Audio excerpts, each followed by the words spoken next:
Hola a todos.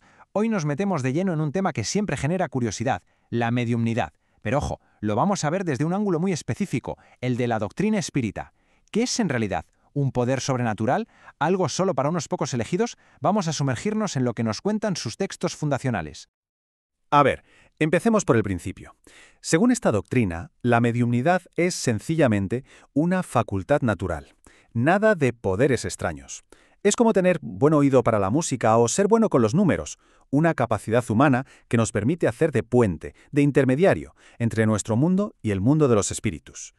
Y aquí viene la primera idea potente que choca con muchas creencias. No se considera algo sobrenatural, ni mucho menos un milagro. Al contrario, se plantea como una parte más de las leyes de la naturaleza. Algo que en teoría se podría estudiar y comprender, igual que estudiamos la gravedad. Muy bien, vamos a profundizar en esto. Si es una facultad natural, la pregunta es obvia. ¿Cómo funciona? ¿Cuál sería el mecanismo que lo hace posible según esta visión? Pues la clave de todo está en este concepto, el periespíritu. Tratemos de imaginarlo como una especie de envoltura semimaterial, un cuerpo fluídico que une al espíritu, que es inmaterial con nuestro cuerpo físico. Es este conector, por llamarlo de alguna manera, el que permitiría esa interacción entre los dos planos. Y claro, aquí es donde la cosa se pone interesante. Porque si es una facultad natural, eso significa que en el fondo todos la tenemos en mayor o menor medida. Cualquiera que haya tenido una intuición muy fuerte, una inspiración que no sabe de dónde vino, pues en un sentido amplio estaría actuando como medium, aunque lógicamente el término se reserva para quienes lo manifiestan de forma mucho más clara. Vale, pasemos entonces a ver el papel de esa persona en la que la facultad es más evidente, que es exactamente un medium como intermediario. Esta analogía lo deja clarísimo. El medium no es el origen del mensaje, es simplemente el canal. Piensen en un intérprete que traduce un idioma o en una guitarra que necesita un músico para sonar.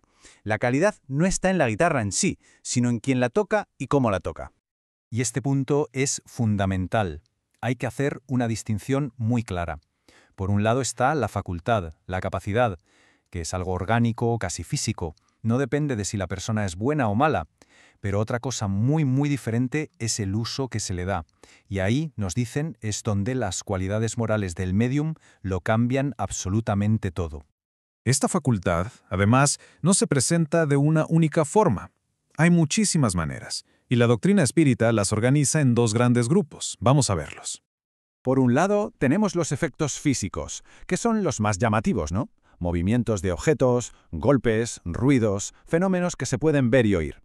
Y por otro están los efectos intelectuales, que son más sutiles, más centrados en transmitir ideas, escuchar voces, tener visiones de espíritus o escribir bajo su influencia. De todos los tipos intelectuales, la psicografía, o sea, la escritura a través de un medium, se considera la más común y, de hecho, la más fiable para poder mantener una comunicación estable. Puede ser mecánica cuando la mano se mueve sola o intuitiva, cuando el medium capta la idea y la transcribe. Y esto nos lleva a una idea que es cuanto menos fascinante. Esa chispa de genialidad, la inspiración que de repente llega a un artista, a un científico, se considera una forma de mediumnidad. Estas personas serían médiums inspirados, que canalizan ideas del plano espiritual sin ser, la mayoría de las veces, ni siquiera conscientes de ello.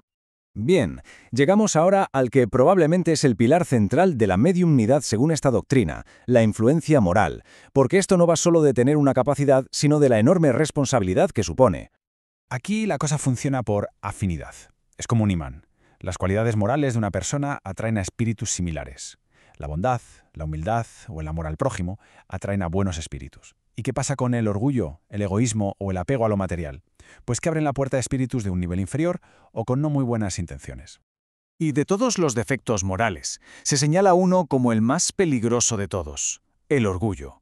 Un medium orgulloso que se cree infalible o especial es la presa perfecta para espíritus mentirosos, que lo van a adular, a alabar, para fascinarlo y manipularlo a su antojo. No trabajar en la propia mejora moral puede acabar bastante mal. Se habla de varios niveles de peligro. La obsesión, que es la influencia continua de un mal espíritu. La fascinación, que es aún peor porque paraliza el juicio del medium, que no se da cuenta del engaño. Y el caso más extremo, la subyugación, donde un espíritu llega a tomar el control físico o moral de la persona. Claro, si esto tiene tantos peligros y responsabilidades, la pregunta es, ¿para qué sirve? ¿Cuál es el objetivo final de que exista la mediumnidad? Pues según la doctrina espírita, su finalidad es siempre moral y espiritual. Sirve para dar pruebas de la inmortalidad del alma, para consolar a los que han perdido a alguien querido y, por encima de todo, para que sea una herramienta de progreso moral, no solo para el medium, sino para toda la humanidad. Con lo cual queda bastante claro. Usar la mediumnidad para el espectáculo, para adivinar el futuro o para buscar tesoros es desviarla por completo de su propósito. Sería rebajar una facultad seria a una simple curiosidad. De hecho, para que entendamos la importancia que le dan, el espiritismo se sitúa a sí mismo como la tercera revelación. Después de Moisés y la ley, y de Cristo y el amor, esta sería la del Consolador prometido, el Espíritu de verdad, que vendría a explicar lo que antes no se podía entender. Y la mediumnidad sería la gran herramienta de esta nueva era. Y terminamos con esta pregunta en el aire. Independientemente de las creencias de cada uno, la visión espírita presenta la mediumnidad no como un fenómeno paranormal aislado, sino como una parte de la naturaleza humana con un propósito moral muy profundo. ¿Una herramienta para una nueva etapa de comprensión espiritual? Ahí queda la reflexión.